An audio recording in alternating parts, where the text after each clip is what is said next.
Discipulado. Bem, este é um vídeo de mordomia cristã.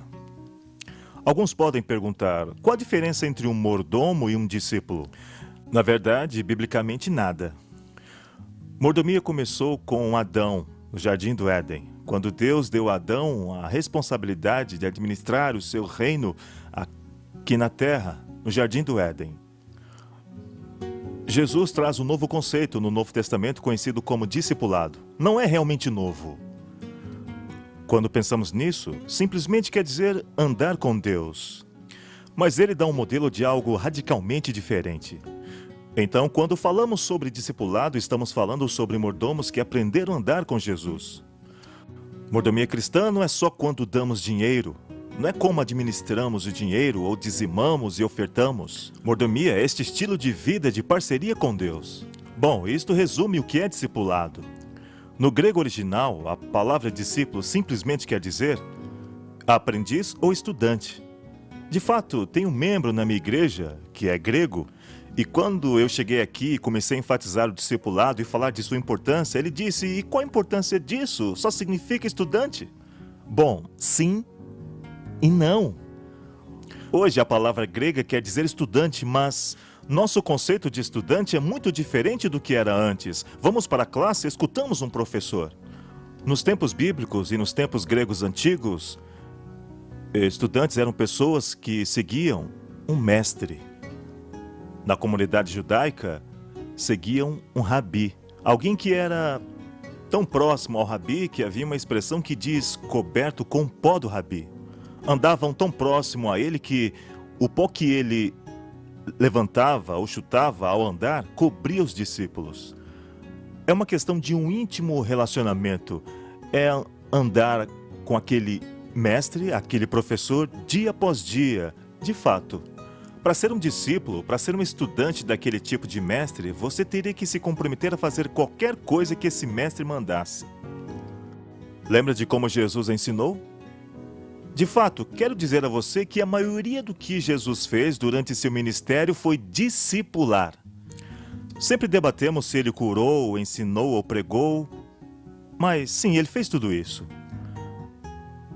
Mas passou a maioria do tempo com seus 12 discípulos, que se tornariam líderes da igreja primitiva. Por quê? Jesus percebeu que poderia agir muito mais através dos 12 do que poderia sozinho. Então ele entrou em suas vidas e os convidou a segui-lo. Ele os convida a andar com ele e aprender com ele. E no início é um relacionamento casual. Mas aos meses se passarem, isso se torna mais profundo e eles crescem. Perto do fim de sua vida, ele promete a eles o Espírito Santo. E em João capítulo 14, na conversa final com seus discípulos, começando com o verso 16, Jesus diz, e eu pedirei ao Pai, e Ele lhes dará outro Consolador. Ele continua falando sobre como os deixará, mas não os deixará órfãos. Ele virá outra vez, e eles o verão de novo. O resto do mundo não verá, porque não conhece, mas eles o verão.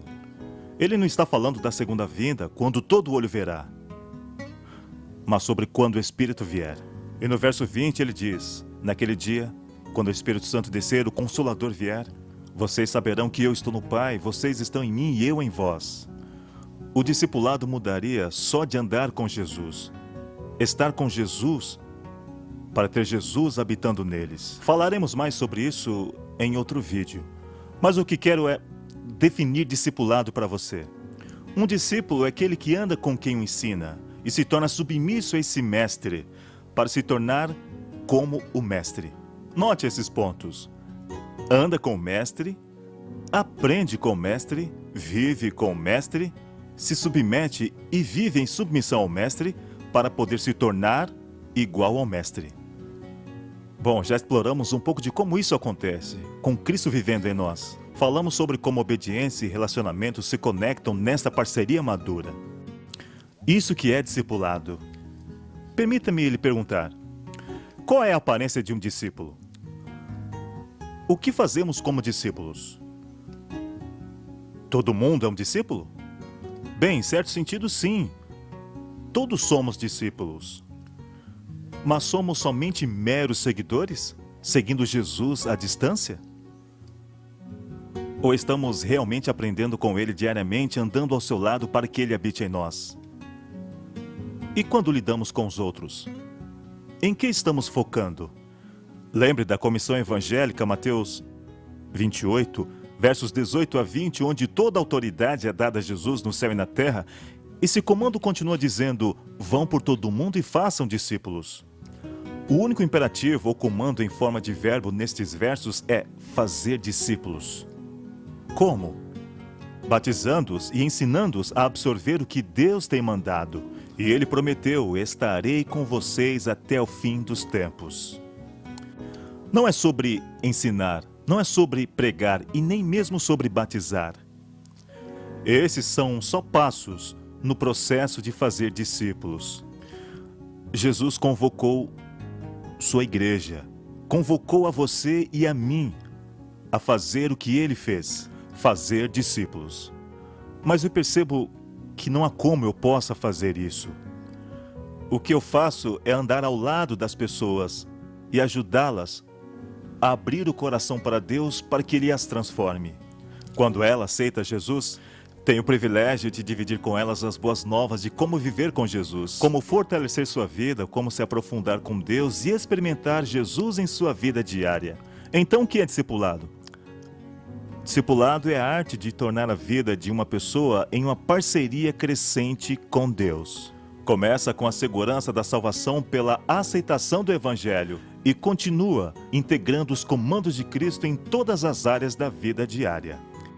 Você e eu temos o incrível privilégio não só de ser discípulos e andar com Jesus. Temos o privilégio de ajudar e fazer outros discípulos, ajudando-os a se tornarem discípulos.